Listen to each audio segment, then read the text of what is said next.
Terima kasih Yesus, karena kebesaran kemurahan-Mu bagi setiap pribadi sampai pada hari ini. Biarlah segala pujian kami, hormat kami hanya bagi Engkau sebagai Tuhan dan Allah kami. Dalam nama Yesus kami berdoa. Amin, amin. Haleluya. Kemuliaan bagi nama Tuhan. Dan kita silakan duduk. Haleluya. Di hadirat Tuhan dan di hadapan Tuhan itu lebih baik daripada 1000 hari di tempat lain. Haleluya. Kita sangat bersyukur karena kita ada pemain musik. Oh, kalau saya main drum, saya rasa memang drum pun pandai marah dengan saya tuh. Dan apalagi main gitar, ya ampun. Cicak pun pingsan, ya, cicak pun pingsan. Haleluya. Sekali lagi selamat datang dan selamat berjumpa kembali, karena kesehatan dan kekuatan yang dari Tuhan bagi saya dan saudara, dan juga kesempatan bagi kita untuk datang bersama-sama dan untuk memuji dan menyembah Tuhan. Terlebih lagi kita percaya bahwa Tuhan hadir, Tuhan hadir. Nah, kemarin ada latihan guru-guru sekolah minggu daerah di KSC ataupun gereja KSC orang kata, dan banyak sekali guru-guru sekolah minggu dari daerah kita berkumpul di sana, dan ada beberapa guru sekolah minggu kita yang pergi dan mana mereka sudah, dan mereka dilatih. Waktu saya di sana saya runner orang kata runner. Anything happen, saya standby. Orang kata ini tidak ada, boleh beli satu kertas saja, satu. Saya pilih dan datang balik. Dan itulah tugas saya. Dan selalunya tugas macam itu orang kata standby runner man. Bukan running man, runner. Kalau running man itu di Korea tuh, running man. Ya kadang-kadang kita rasa bahwa itu tidak penting, tapi itu paling penting. Kalau saya tidak jadi running man, itu banyak yang tidak jadi, dia tidak makan. Ada orang yang lain yang bawa makanan untuk mereka, jangan pulang beng-beng. Ya, bersyukurlah terlibat. Tapi sempat juga saya dengar bahwa pengajar itu kata begini, you fail your Sunday school, then your church, the next generation will fail. Then your country will fail. Your government will fail. Kebanyakan mereka akan korupsi dan masuk penjara karena gagal yang melatih sekolah minggu dengan tepat, dengan cermat, dengan betul. Dan gereja seterusnya akan gagal, dan negara akan juga gagal, kerajaan. Saya dengar itu dan terasa bergegar juga lutut jiwa saya. Benar, memang ternyata kita harus bersiap dari sekarang. Siapa-siapa di antara kita ini yang rasa ada panggilan untuk melatih anak-anak sekolah minggu, dari yang merayap apa? Jangan katanya sudah besar, tidak, dari yang merayap itu. Baca di telinga dia 1 ayat 1 hari. Kalau umur dia 2, baca 2 ayat di telinga dia, supaya telinga dia terdengar suara firman Tuhan. Iman timbul dari pendengaran, yaitu firman, pendengaran akan firman Allah.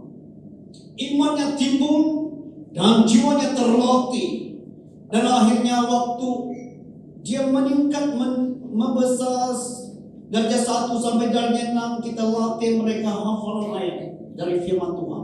Bagaimana membuka perjanjian lama dan bagaimana membuka perjanjian baru. Dan waktu dia masuk tingkatan jadi remaja, sudah siap dalam diri dia ayat-ayat firman Tuhan, sudah terlatih telinga dia, dan minta dia sudah terbentuk. Bagi Allah tidak ada yang mustahil. Dan waktu dia sudah remaja, dia sudah siap untuk melakukan mukjizat. Dan negeri ini akan rampan sekali dengan manusia yang boleh melakukan mukjizat, boleh membawa hadirat Allah, boleh membawa ibadah dan kebangunan rohani. Di mana-mana remaja dari gereja BM Grace tampil dengan dengan segala mukjizat dan hadirat Allah. Terlatih dan dilatih dari yang Maha Raya. Saya sangat setuju dengan itu. Waktu saya dengar dari luar, saya berkomitmen, kami akan melatih anak kami Tuhan. Dan by the time mereka teenage atau remaja, mereka siap melakukan mukjizat. Rasa takut, saya tidak takut. Saya mahir bagaimana untuk melatih orang, bagaimana membuat mukjizat. Tapi tidak mudah juga, harus dengarkan firman Tuhan di telinga dia. Iman dia timbul dan bertumbuh dan kuat. Dan waktu dia dari 6 sudah terlatih minta bahwa bagi Allah tidak ada yang mustahil. Dan waktu dia jadi remaja, hafalan ayat yang selama dari derajat 1 sampai derajat 6 itu sudah keluar. Dan mereka siap melakukan mukjizat. Haleluya. Luar biasa. Nah, juga pada minggu-minggu ini ada hari Paskah. 5 hari bulan itu hari apa? Rabu. Ada kebaktian gabungan di atas. Okay? Kebaktian Paskah. Yo, kita buat di atas. Datang pukul 8 malam datang. Dan ya, ada bubur lah lepas itu katanya. Yang penting kita datang. Dan malam hari 5 ada kebaktian gabungan Paskah di KSC, gereja KSC. Dan ada beberapa gereja yang lain ini. Dan pagi hari 6 minggu depan ada juga kebaktian gabungan di KSC pukul 10 pagi. Ada gereja-gereja yang lain ini. Dan malam Sabtu minggu depan ada kebaktian gabungan, kebaktian terakhir Paskah di KSC. Dan BM Grace akan ikut serta melayani. Yes, mari kita ramai-ramai. Kita duduk paling depan. Amin. Duduk paling depan. Dan di sana ada gereja BM Grace, Presbyterian dengan Ebenezer akan sama-sama melayani dalam pujian penyembahan. Dan kita akan hantar tim kita dan kita yang lain, kita duduk paling depan. Kita kata dengan pastor-pastor ada tepiu, out ya. Ini BM Grace datang. Haleluya. Nah, disinilah kita buktikan diri bahwa kita percaya pada Tuhan. Haleluya. Nah, mari kita sampai kepada bagian firman Tuhan, makna kematian Yesus. Dalam bulan-bulan Paskah ini, minggu-minggu ini, makna kematian Yesus ada dari Yesaya pasal 53 ayat 3 sampai 5. Yesaya pasal 53 ayat 3 sampai 5 saya baca bagi kita. Ayat 3 berkata, ia dihina dan dihintari orang, seorang yang penuh kesengsaraan dan yang biasa menderita kesakitan. Ia sangat dihina sehingga orang menutup mukanya terhadap dia, dan bagi kita pun dia tidak masuk hitungan. Ayat 4. Tetapi sesungguhnya penyakit kitalah yang ditanggungnya dan kesengsaraan kita yang dipikulnya, padahal kita mengira dia kena tulah, dipukul dan ditindas Allah. Ayat 5. Tetapi dia tertikam oleh karena pemberontakan kita, dia diremukkan oleh karena kejahatan kita. Ganjaran yang mendatangkan keselamatan bagi kita ditimbakan kepadanya, dan oleh bilur-bilurnya kita menjadi sembuh. Nah, ini adalah nubuatan Nabi dari Nabi Yesaya 700 tahun sebelum Tuhan Yesus muncul di dunia ini dan disalibkan. Nabi Yesaya berkata bahwa dia sangat dihina. Waktu dia lihat ada seorang yaitu digelar Mesias digantung di kayu salib dalam penglihatan dia 700 tahun sebelum itu, dan dia sangat dihina. Seorang yang sangat sengsara, dan sehingga kita menutup mata terhadap dia. Tidak sanggup orang melihat dia tergantung di kayu salib. Apa masalahnya pastor? Kalau dia tergantunglah. Karena yang digantung di kayu salib itu semuanya penjahat. Orang yang terbukti melakukan kejahatan yang harus dihukum gantung, dan Yesus antaranya yang dihantar ke sana. Tetapi sangat memalukan karena pakaian mereka itu dibuka semua. Sehingga itu sudah dikatakan tidak mungkin juga dia seorang Mesias, penyelamat Israel, sehingga kita pun tak harus tutup mata lihat. Tak mungkin kita punya hero, kan? Hero mati seperti itu. Nah, orang berpikir, kata dia dalam ayat 4, bahwa dia tetapi dia, penyakit kita lah yang ditanggungnya dan kesengsaraan kita yang dipikulnya. Ternyata dia mati karena dia memikul penyakit kita, menanggung segala kesengsaraan kita, dan juga dia tertikam karena pemberontakan kita dan diremukkan oleh karena kejahatan kita. Nah, inilah yang kita lihat makna kematian Yesus. Karena Yesus mati di kayu salib dan banyak kali pasca dan banyak gereja denominasi, banyak macam acara sekarang. Ada yang puasa 40 hari, mengalahkan orang Islam berpuasa 30 hari.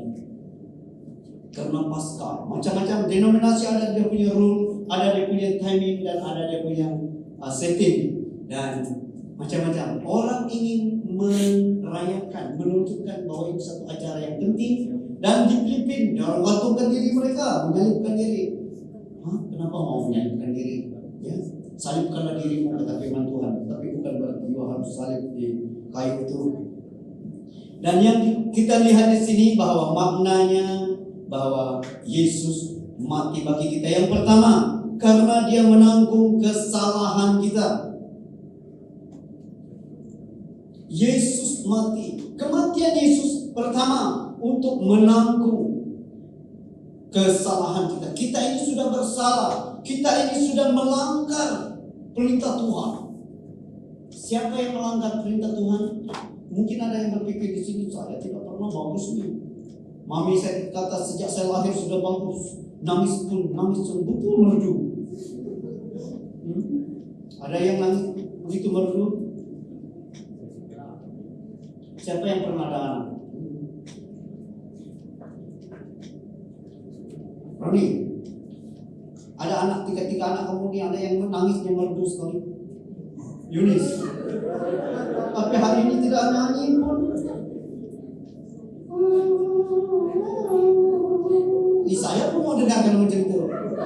Tapi anak saya lahir di Timberland. Ya ampun, bergegar sini Timberland. Semua anak yang baris dalam itu nursery terbangun karena dia. Orang kata, anak siapa ini?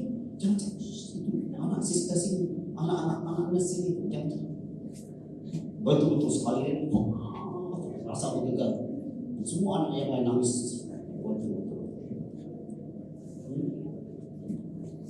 Dan kalau kita lihat seperti ini, kita ini adalah melanggar janji Allah, perintah Tuhan. Siapa? Adam. Ada yang pikir bahwa dia tidak bersalah, tetapi kita keturunan Adam. Okay? Keturunan Adam yang pertama, Adam diciptakan begitu baik dan diletak di Taman Eden. Lepas itu Adam melanggar perintah Tuhan. Perintah yang mana? Perintah dikatakan semua pokok di taman ini boleh dimakan, tetapi pohon yang ada di tengah-tengah taman ini tidak boleh dimakan. Satu, pohon mengetahui tentang kebaikan dan kejahatan tidak boleh kemakan, dan juga di sana ada pohon kehidupan. Dan Adam dan Hawa jatuh karena apa? Karena mereka makan buah yang dilarang oleh Tuhan. Buah apa? Buah apple apa? Buah apa? Ada yang kata buah apple. Tidak ada. Apple masalahnya tidak ada. Ada lah, tapi kita tahu ditanam. Apple ditanam di mana? Hah? Ada di belakang rumah kau? Ada. Ternyata apple ada tanam di belakang rumah Clement. Lepas kebaktian kita rame-rame pergi sana. Semua belum sudah di supermarket. Ya ampun, itu main tipu tuh. Buah yang tentang pengetahuan yang baik dan jahat dan tidak boleh dimakan, tetapi Adam dan Hawa makan. Nah, sebenarnya yang mula mau makan itu ya Hawa. Bukan Adam. Kami ini kaum Adam, laki Adam. Ada yang laki di sini Adam, angkat tangan laki-laki. Yang Hawa, coba angkat tangan dulu. Ataupun ada yang tengah-tengah. Bertobatlah karena kerajaan surga sudah dekat, yang tengah. Oh. Tolong. Saya pernah jumpa satu kemarin. Kemana kau bang? Dikasih sekolah saya. Yang digoda itu ialah Hawa. Ditawaran sebelah yang digoda Hawa, bukan Adam. Lalu datanglah setan menipu Hawa. Itu yang kita dengar dari firman Tuhan. Dia datang ditipu, digoda dan dibujuk oleh setan. Hawa, hai. Dia aku makan buah tak? Hai, di WhatsApp bro. Hai, who are you? Ayu jawab, Hawa jawab, hai. You di mana? Setan datang. Hai, hai. Kalau seterusnya dia datang lagi. Hai. Nah, wanita itu dirayu oleh apa? Oleh siapa? Oleh setan. Akhirnya dia berkata bahwa ini boleh kau makan. Kalau kau makan, kau akan tahu tentang pengetahuan. Kau akan sama dengan Allah. Itu pucuk rayunya luar biasa menakutkan. Pucuk apa? Rayuan maut. Dan akhirnya Hawa tertipu dan dia ambil dan makan. Nah ternyata bahwa wanita ini mudah, senang dipujuk rayu. Amin. Haleluya. Senang dipujuk rayu. Kalau istri kita marah-marah, mesti tanya. Kasih puji-puji dia. Kalau dia sudah marah-marah, hai kau cantik.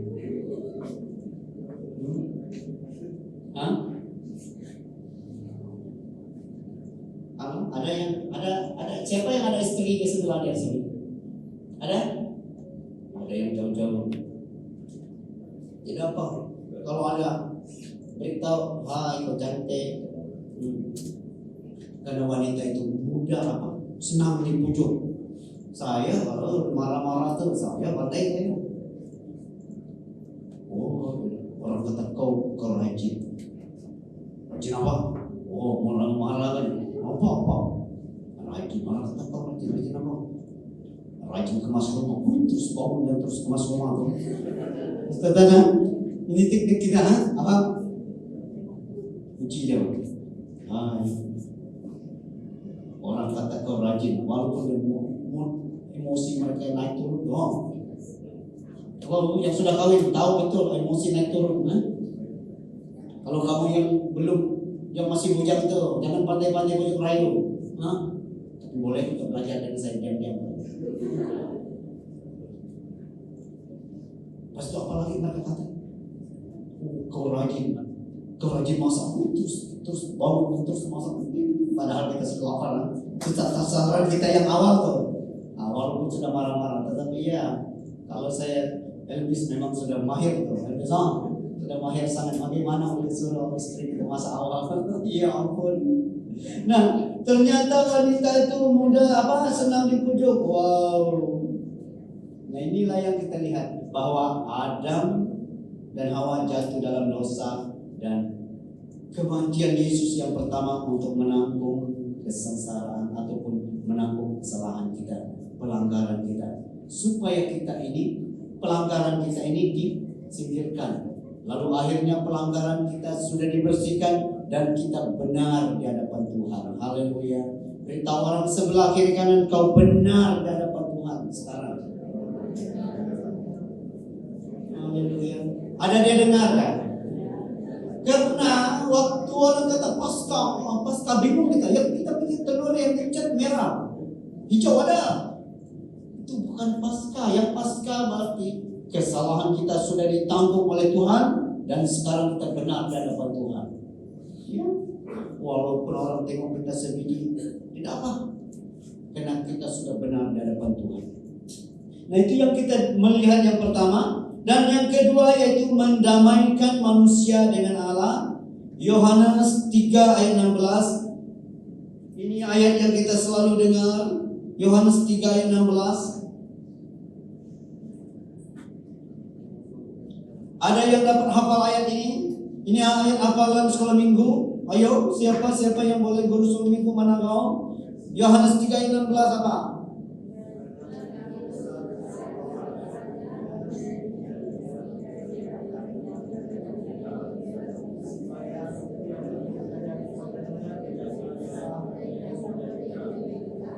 Betul. Boleh masuk itu, boleh masuk US kan? Karena untuk masuk US pada masa-masa dahulu itu ialah harus hafal John 3:16. Hafal, kalau sudah hafal baru boleh masuk US. Tak perlu bisa atau yang penting hafal John 3:16. Berarti orang itu memang minat dengan Tuhan dan dia sampai di sana tak akan melunturkan negara orang kan? Karena sudah percaya pada Yesus. Nah, ya, mendamaikan manusia dengan Allah. Saya sangat suka ini. Karena Yesus datang mendamaikan, dia mati karena untuk mendamaikan saya dengan Tuhan.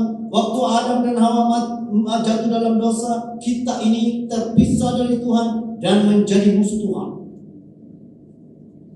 Karena kita sudah berpihak kepada iblis dan kita jadi musuh dia, tetapi Yesus datang dan mati di kayu salib mendamaikan Allah dengan manusia.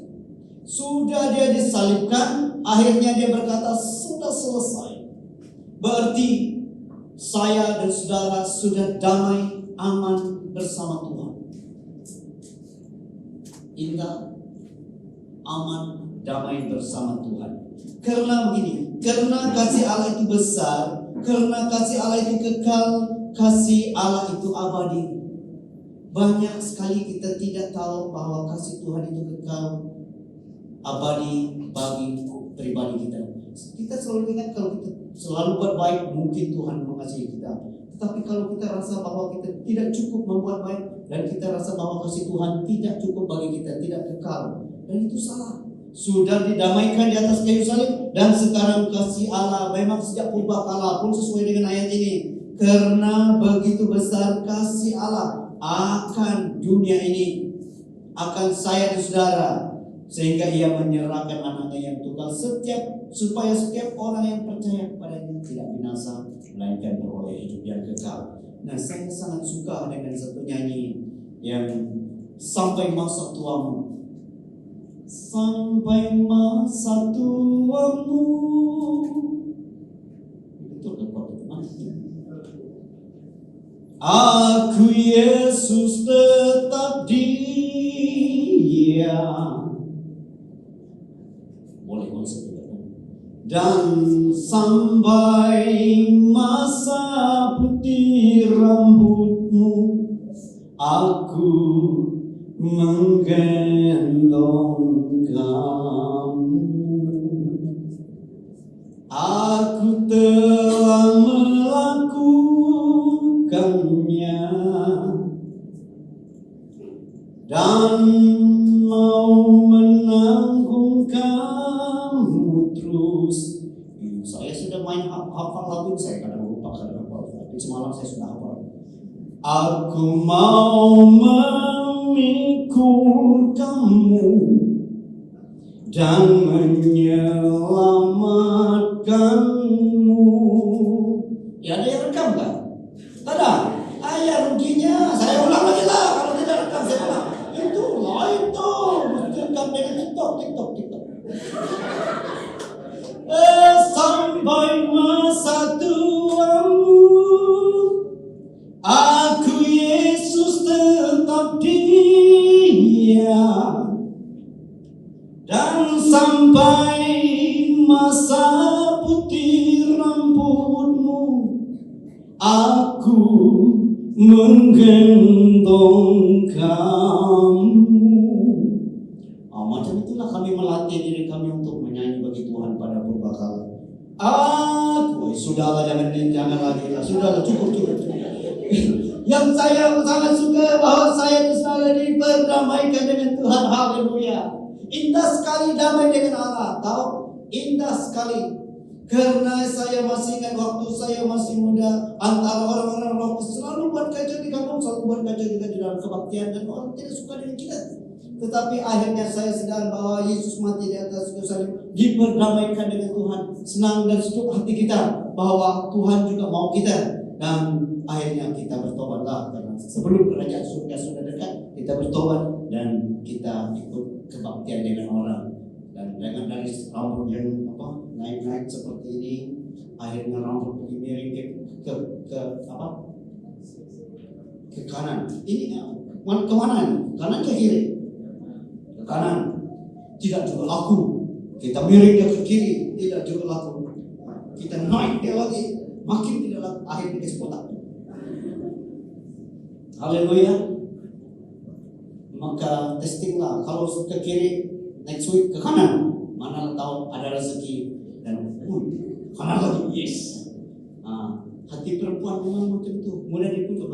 Yang masih muda, saya bagi rahasia, hati perempuan muda seperti itu. Kalau style yang ke kiri tidak laku, ke kanan minggu depan. Kalau ke kanan tidak laku, ke naik ke minggu seterusnya. Dan setiap minggu rambut style berubah-ubah. Dan akhirnya ada anak-anak buah saya tidak sempat pergi ke kebaktian karena buat style rambut yang seperti motor. Mesti ada dia punya uang di bawahnya. Tidak jadi-jadi karena rambut mereka sudah nipis dan memang tidak tebal dan susah untuk diatur. Dan orang pergi ke kebaktian satu hari-hari pagi itu buat ijaz rambut 3 orang ini, anak muda kami ini, dan sampai orang balik ke kebaktian, kamu tidak masih di sini. Kenapa tidak pergi ke kebaktian? Tidak pergi ke kebaktian kau? Oh, rambut kami tidak jadi mami. Oh, kenapa style apa? Style montok tidak jadi. Lalu tidak jadi kebaktian. Ya ampun, bertobatlah karena kerajaan surga. Oke. Nah, yang indah di sini bahwa setiap orang yang percaya kepadanya tidak binasa, melainkan beroleh hidup yang kekal. Indah sekali, setiap orang yang percaya kepadanya tidak binasa, melainkan beroleh hidup yang kekal. Injil ini penting dan sangat penting. Pastikan orang sebelah kamu untuk terima Tuhan. Tanya dia sekarang, you sudah terima Yesus ke bro, sis? Dia jawab apa? Kalau dia tersengih-sengih itu belum tuh. Tersengih. Ayah suami istri. Tanya. Tersengih kan jawab terus. Yes. Karena begini. Kalau dia tidak yakin, ini waktunya dia bertobat. Terima Yesus. Beritahulah kamu tidak yakin. Beritahu ya. Dalih. Saya tidak mau masuk surga. Jadi single balik itu. Yang dijantar balik masuk surga. Mau tak mau? Kalau kamu ada dekat dengan girlfriend, boyfriend kamu, kalau dia tersengih-sengih jawab tadi, beritahu dia, bagus putus sekarang untuk kau terima Yesus. Saya tidak mau masuk surga. Single balik nih. Haleluya. Penting bahwa kamu terima Yesus, kata firman Tuhan ini. Setiap orang yang percaya kepadanya mudah saja. Firman Tuhan berkata begini. Setiap orang yang mengaku dengan mulut bahwa Yesus Tuhan dan percaya dalam hati diselamatkan. Sesuai dengan firman Tuhan. Mudah saja. Penting kepastian, penting sekali. Karena waktu Tuhan datang, waktu malaikat Tuhan datang ambil, waktu kita mau dinaikkan untuk menyongsong Tuhan di awan-awan, kalau Yesus tidak ada pada kamu tidak akan dinaikkan. Bagaimana untuk terima Yesus? Yesus, Engkau Tuhan, saya terima Engkau dan kita percaya dalam hati bahwa Yesus Tuhan dan nama kita ditulis di dalam buku kehidupan. Waktu Tuhan datang, kita sama-sama naik. Haleluya, sama-sama naik. Dan waktu sudah sampai dan ada pintu surga sudah ada. Pintu surga sudah ada. Dan akhirnya keluarlah nyanyian bahwa sampai langkah terakhir. Sampai langkah terakhir di rumah Bapa, surga yang bakal. Ada orang nyanyi seperti itu karena dia nyanyi sampai langkah yang terakhir masuk surga. Indah sekali.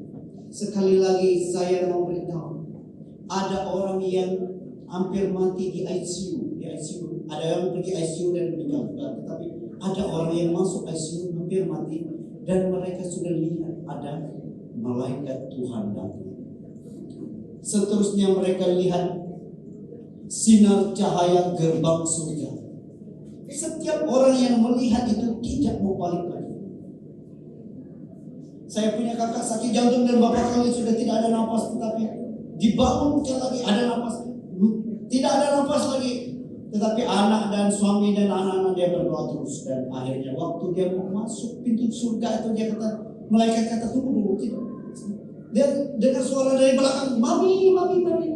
Dia tengok anak dan suaminya datang. Lalu dia sadar, kenapa saya duduk di sini?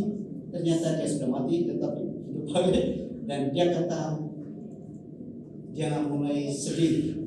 Kenapa dia tidak dapat masuk? Lebih indah dan suasana. Dan juga ada seorang masuk Borneo Center, Medical Center. Sudah operate dan sudah ada kereta dari surga datang dan indah sekali.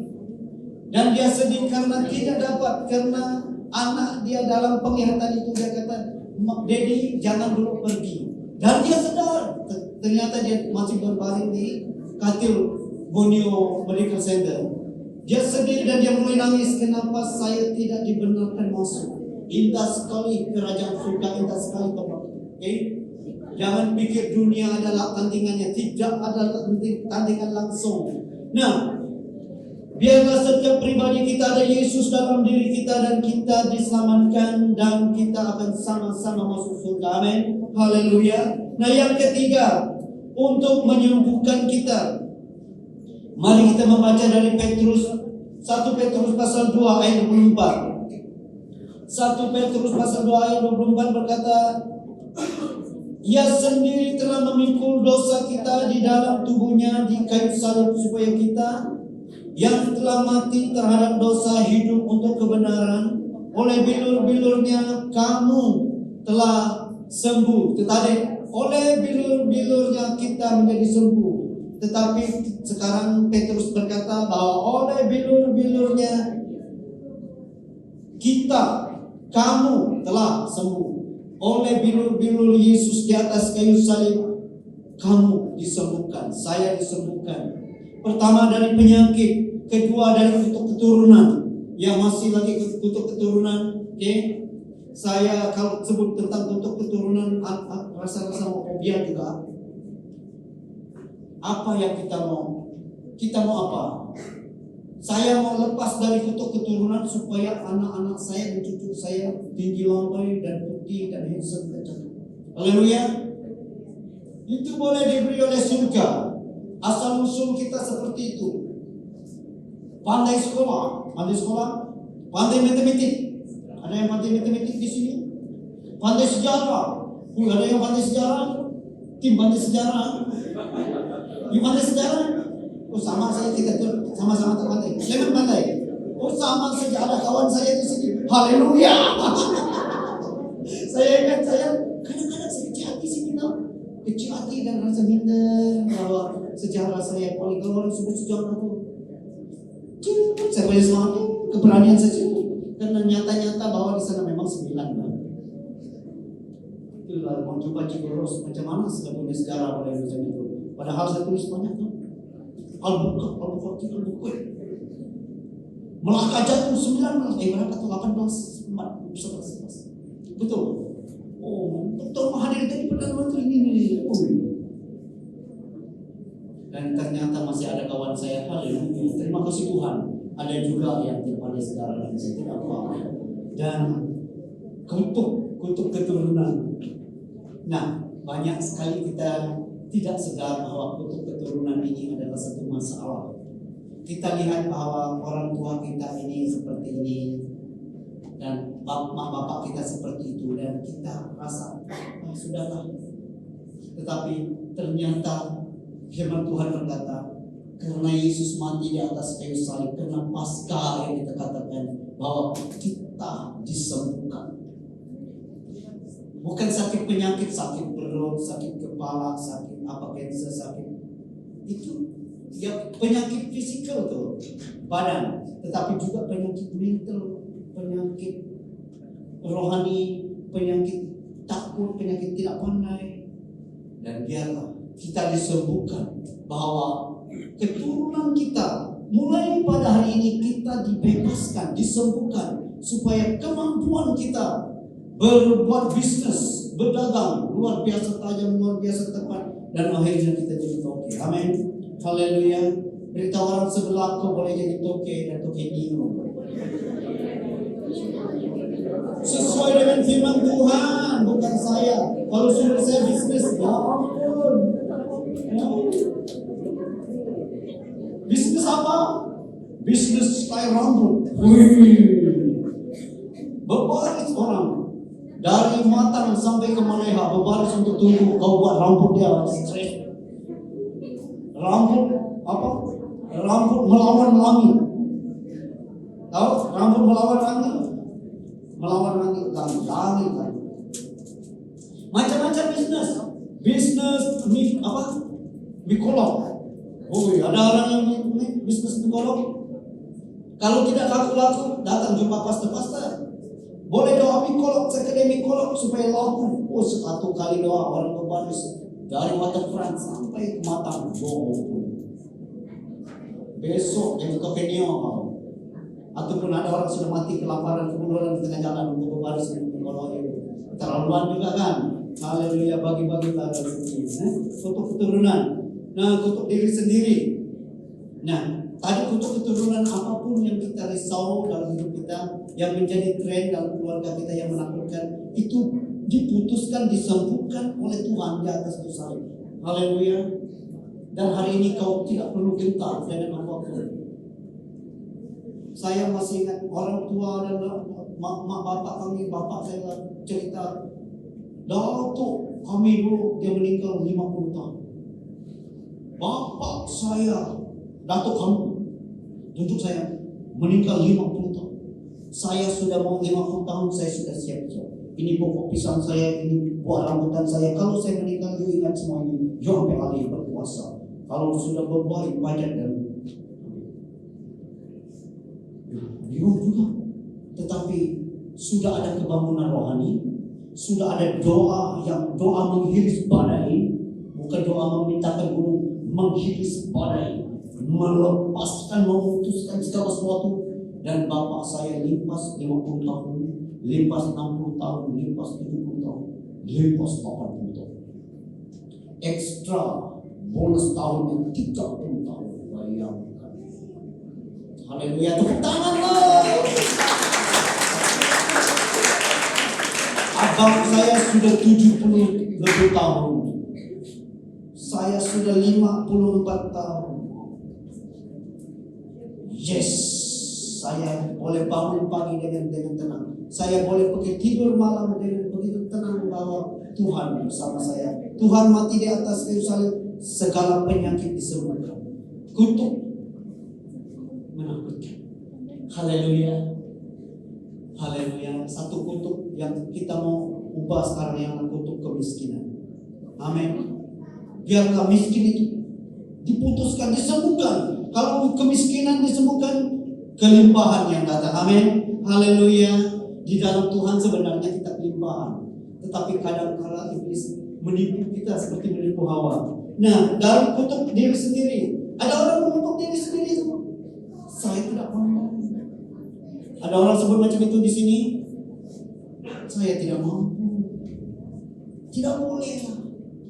Dulu saya macam itu juga. Tetapi biarlah kita ubah, karena Yesus mati di atas kayu salib, dia beri kemampuan. Segala sesuatu dapat kutanggung di dalam Yesus. Sekarang beritahu diri sendiri, saya boleh.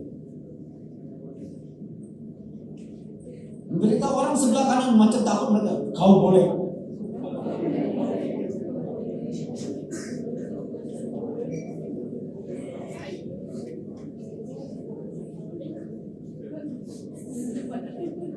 Kami ini miskin, katakan. Kami ini keturunan orang miskin. Bukan kita mengutuk diri kita sendiri. Sekarang kau harus istiharkan balik. Saya diberkati dalam Tuhan. 1, 2, 3. Saya diberkati di dalam Tuhan. 1, 2, 3. Saya diberkati di dalam Tuhan. Haleluya. Ada haleluya. Kalau kita diberkati, Langkah seterusnya apa?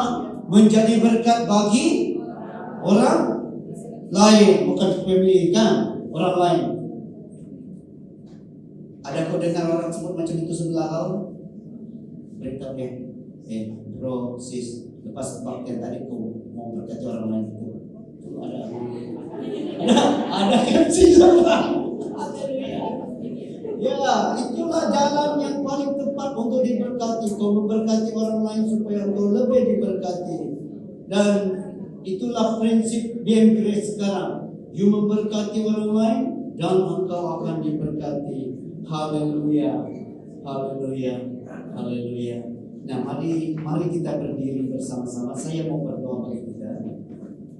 Karena banyak hal yang kita perlu didoakan, yang hanya dapat dilakukan dalam doa. Saya tidak tahu apapun masalah, apapun pergumulan kamu, apa yang menghambat hidupmu, dan apa yang membuat engkau risau, dan apa yang menakutkan engkau. Dan pada hari ini kamu hanya sebut saja kepada Tuhan, karena dari sini saya akan berdoa.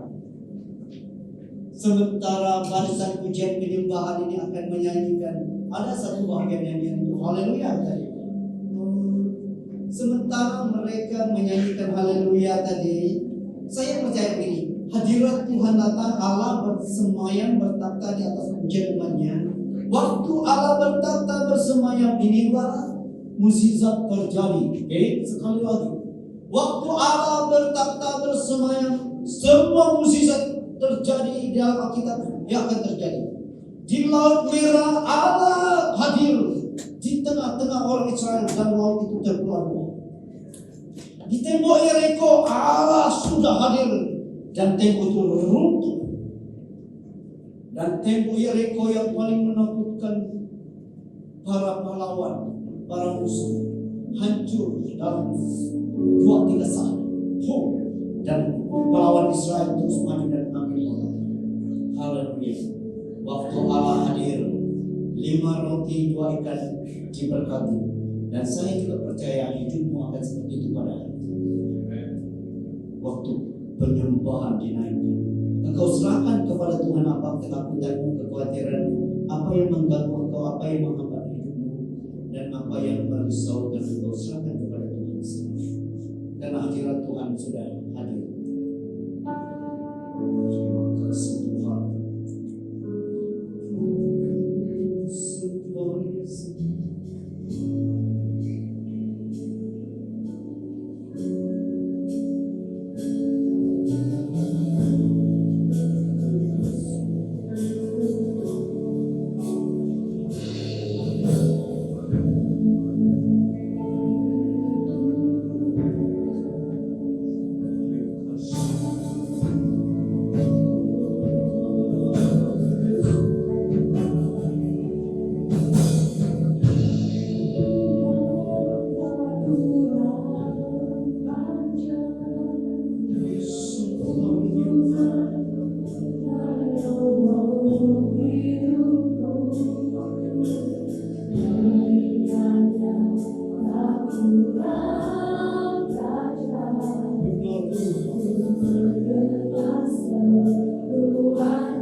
Terima kasih Yesus. Haleluya. Jemaat Tuhan silakan duduk.